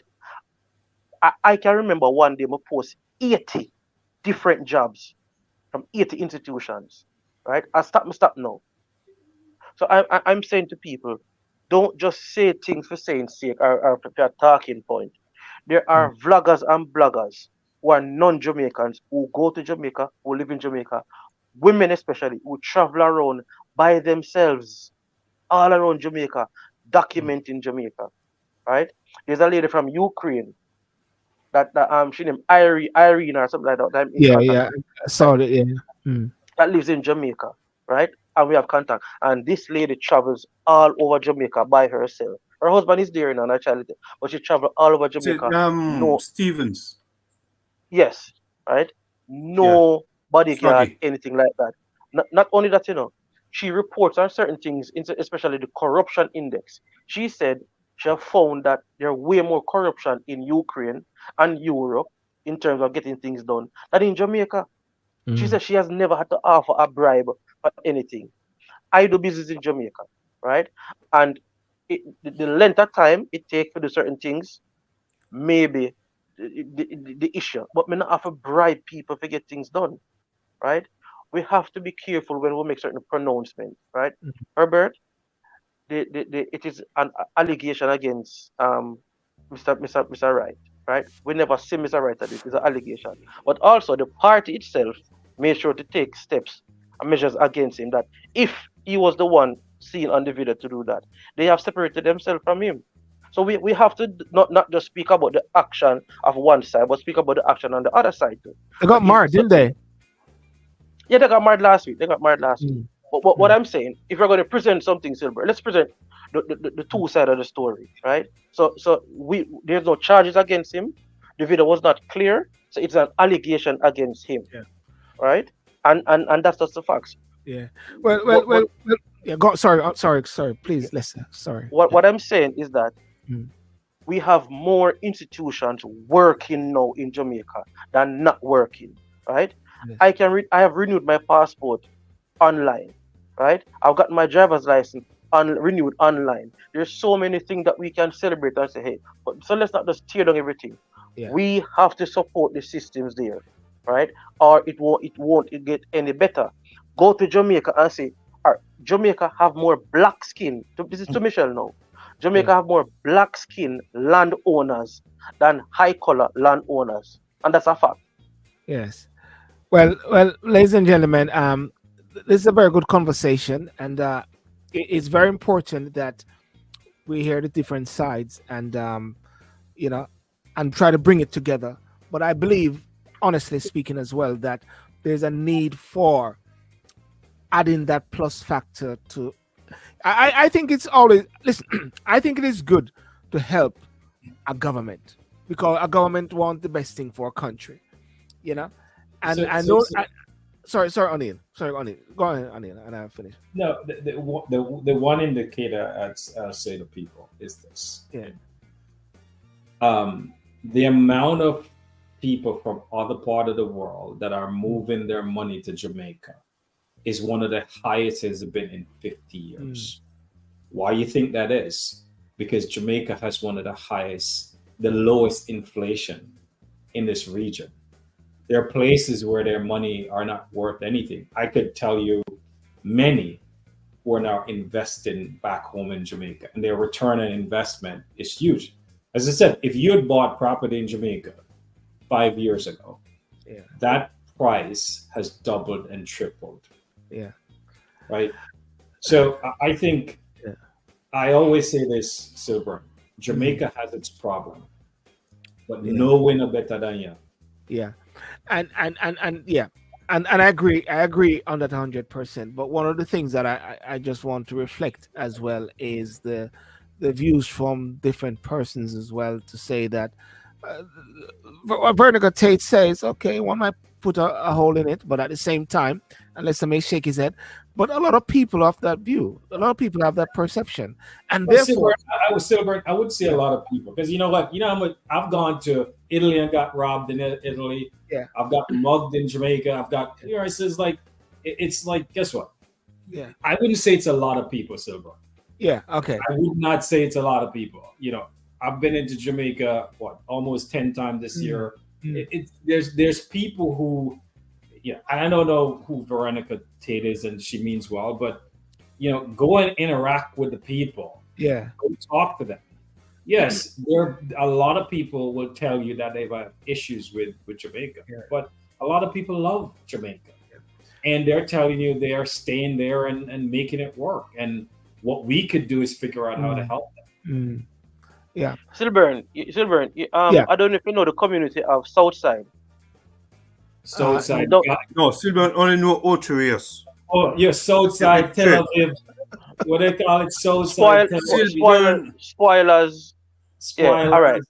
Silburn, I have seen the chairman of Grace Kennedy, right, Yes. sitting on a corner, That right? is that Webby. In No, not Southside, Webby. Grace Kelly. The Grace big boss Kennedy. man, Grace the one Kennedy. before Dan Webby. What's his name? Oh, Indian guys. I know So who you're that- talking. I know you're talking. I know. Yeah. right? Yeah. Sitting on a corner on a chair, Yeah. cut him 10, I watch football match. Him alone. Yeah. Him alone. Now, listen, Matthew Samwood and I have traveled many places in Jamaica. Karen Sam Morrison and I. You understand me? I have been to places with by myself. This chain of I have a next other gold one with blogging God mark on it. Right? 4 or 5 ring on my finger. I'm with that Tivoli Garden, with that Denham Town, with that Fletcher's Land, with that Waterhouse. Right? How much walk up and down. security? Yeah. And me Let's one start. roll. Let's- And me let one. me tell you- No, let- hold on, Herbert.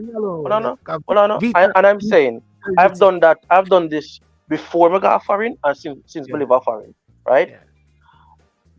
The impression that a lot of us give is like, say, if you're God Jamaica or Jamaican people, every day is being targeted and all kind of something happened to them. It's not true. To the degree how people report on it, it is not true. Many times people put themselves in situations of danger. Many times that happens, right? Yeah. But Many you know, times people So, like Huh? one thing, I was in Jamaica in August, and you know who I see laying on the beach, no security guard? Katy Perry. Who's that? exactly. Katy Perry. Laying on the beach, no security guard, nobody care who she is, right? Yeah. You know, so Let me tell you something, Lester. Yeah. O'Neill. If you play stupid games, you win stupid prizes. Yes. Correct? Yeah. Now, if you go to Jamaica, I go to Jamaica. I travel from Moran Point to Niguel Point, no gun, no company, I'm alone. Right? Yeah. The criminals knows who they're looking for, and it is not you, Lester, nor O'Neill. Right? That's fair. Yep. They're looking for their co-workers, yes. and their co-workers are their competitors. Yes. Yeah. Right? My last count was 365 active criminal gangs in Jamaica. Yeah? The criminal gangs are the largest employer in Jamaica. Yes. Yes. And with All right. that makes Jamaica in some areas among its inhabitants very unsafe because you Yeah. don't know whose door is going to be getting kicked in. All right. That's my point. I'm gonna leave on this point here. The only problem is Jamaica need to love Jamaicans, but I'm gonna say something right here. Each one of us love each other in the sense of brotherly love. You understand? And I believe that a lot of people love each other at the same time. So maybe it's not really a problem. I guess maybe it's. You see, it all depends on how you look at things. You can look at things with a half empty glass or a half full glass. Yes. Well, this is what quarter full glass. Quarter full, you know. My red stripe done, you know. Sorrel beer done, you know. Sorry, beer. We're not there no bar, so we can't top up no more. I know you are. Go to the bar. Me have more. All right. Really, Lester, yeah, drink sour beer. Really, Yes. really. Me have kind of something available. You have a Yes. lot of things. Drink some June plum beer. Too. Yeah. Well, guys, listen. It was a great discussion tonight. Thank you for those on Instagram, TikTok and Facebook and YouTube. I want to thank you guys so much for coming on. But listen, tomorrow night, I want to flag up tomorrow night. I don't know if I have the close one. Matunda, former public defender, is going to be joining me tomorrow at 9 o'clock. At 9 o'clock on this.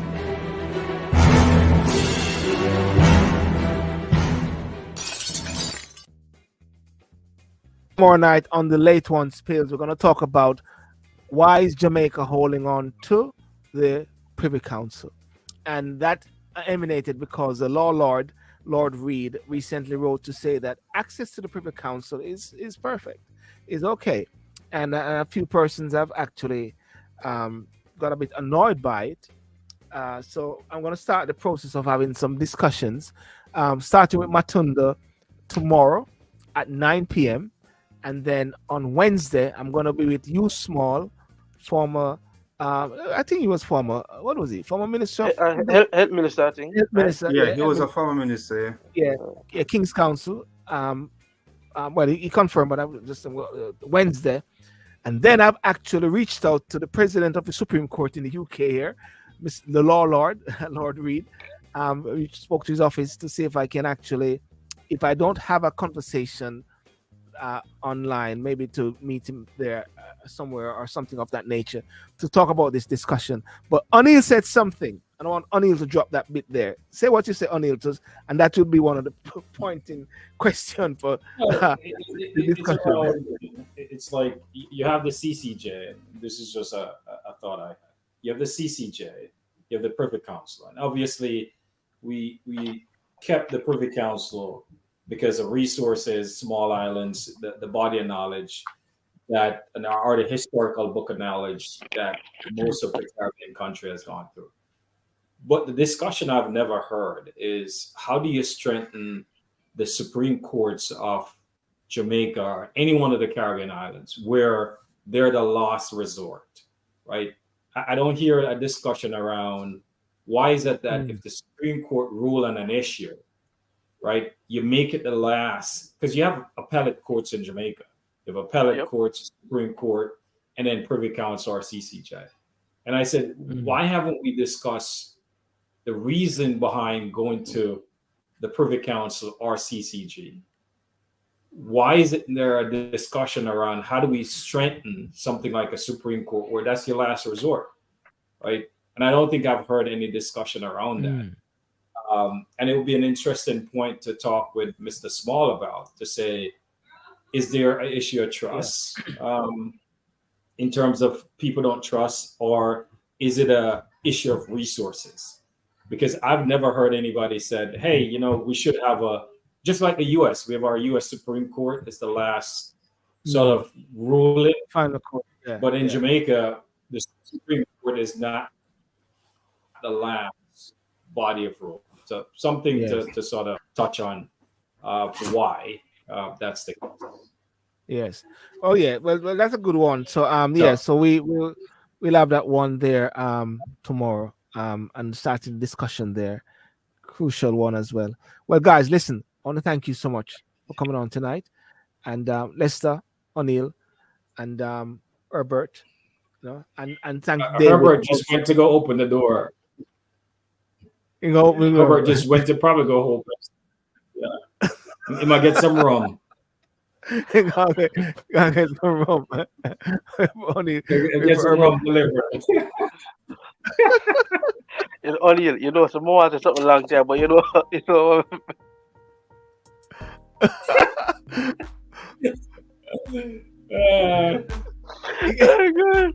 Okay.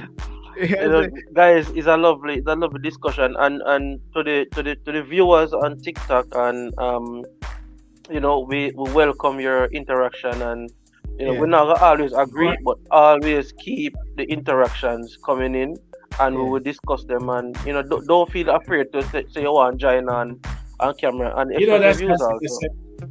I was gonna say, Veronica Twit, she's been around for a while. You should come on, right? Veronica. Come on, I love your views. You know, obviously, we don't always agree, but I love the fact that you're willing to put your point of view. You should come on. Herbert, Yeah. guess what? Leicester. Herbert, your rum come? Guess what? Leicester man. talk about you went to go get your rum a while ago. Sorry. No, I mean you to- see, let's I can only drink fruit punch. I drink cane juice. Fruit punch. Herbert, you see, you have to boost up, you have to beat up. You see, right? Right? You never hear me say nothing, you know. As a domestic violence happen now, you know. Listen. Herbert love to put his foot in his mouth. Right? Silver. Hold on. At some point, Herbert said to somebody one time, because you see the person with a fan.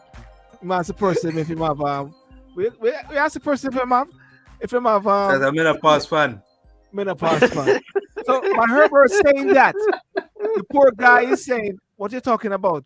I'm also saying, what you talking about? And we both come to the conclusion that Herbert is not a menopause problem. Yeah. So Herbert put his foot in his mouth right there, sir. But you know, it's good. Yeah. You know, You know what we have to do, Silver? We have to Yeah. because I'm in the US. We have to do one in the studio in London one of these days. Yeah, when we all come to London. Well, Herbert and I is here, London. So waiting for you and Leicester. Because When I finish, why not we all go to Jamaica then? Ochi, we got Ochi. go. But hold on, ladies and gentlemen, let me tell you something. Ochi get annexed by Montego Bay. That's what I heard. So there's some territorial dispute going on. Really? Has always been. That's why such man have to leave Ochi and come to England.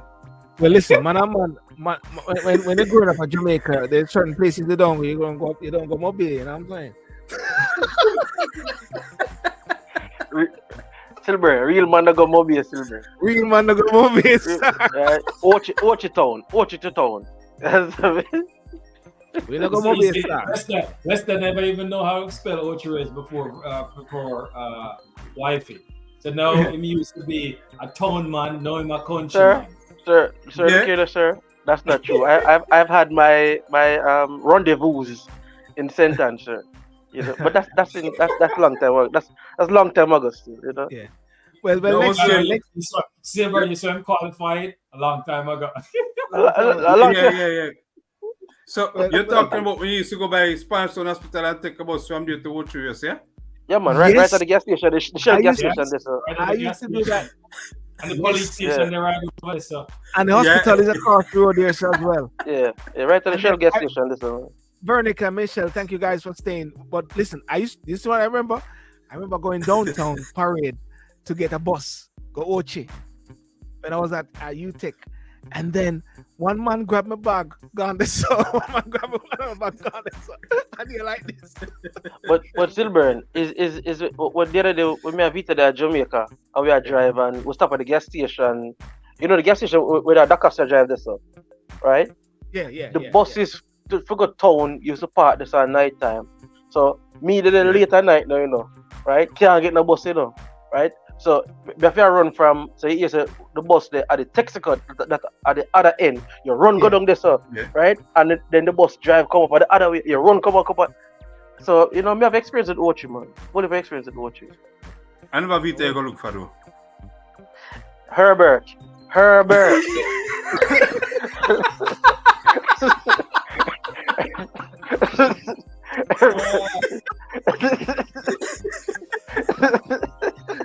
Yeah, hold on, it's not Herbert, it's Herbert. Yeah. Herbert. Sir, I was in the 90s, sir. I was in the 90s. Oh, that I 19. got touch the road now, so. Yeah, All we're right, at let's the road. All right, on And it. I must have after Please. one now for me, you know, so I got my bed. Yeah, All right, go drink up some more sour beer or whatever you drink. Me have all boom, you know. You think I'm Magnum? O'Neal. You gotta show me. O'Neal, We have Magnum about the place, tomorrow. he was talking to you under the influence, you know. He wasn't thinking straight when he was talking. Herbert. No go this Herbert. No go this. Well, All right. Veronica just said good night, everyone. So that means it says All time. right, peace. Yeah, man, Veronica. And Veronica need to join virtual, man. You need to come on Yeah, camera one yeah. of these days, man. I like her Yeah. views, them. What do? All right. We send a camera for you. All right. Yeah. All right. All right. All right. Guys, Cool. bless up. So Peace out. take care, Virgin. Take care. Well, ladies and gentlemen, I want to thank you so much for joining tonight, and as usual, let me just big up. If you want, I have to big up D, of course. You know what I mean, and to showcase her, what do you call it? The best in authentic fashion. You know, make sure you get the best in authentic fashion, and contact D and D Marriage Fashions.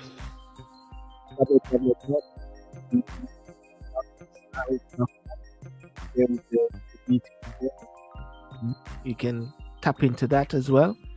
And one of the things which I really definitely want to do is to showcase persons who are upcoming and have their products as well. I was hoping to get Joseph Patterson from the UIC because I had three questions which I had wanted to put to him tonight, but I know he was busy because it was a last minute. It was a last minute request, and the three questions I wanted to put to Mr. Patterson for UIC was: since registered December 2019, where's the UIC now, and with the pending elections, his thoughts, Ministry of Peace, and Jamaica's a safe place, and other points. So I wanted to bring that to him as well, but we can do that another time, and definitely remember to join us tomorrow, and that's going to be with Matunda Makula, former public defender. We're going to have a discussion. Why is Jamaica holding on to the Privy Council? Why is Jamaica holding on to the Privy Council? That is going to be a discussion that we're going to be having tomorrow night, and that's going to be at Sunday the 3rd of December 2023, 9 p.m. UK time. Tune in. We're going to talk about why is Jamaica holding on to the Privy Council. That is going to be a very interesting discussion because that emanated from the law lords, the president of the Supreme Court, head of the Privy Council, who said there's access to the Privy Council. And following tomorrow, I should be having on the 4th, the 6th, my apologies, the 6th of December as well, the 6th of December, I should have U Small, KC U Small, and it's going to be on, which you want to shout it out?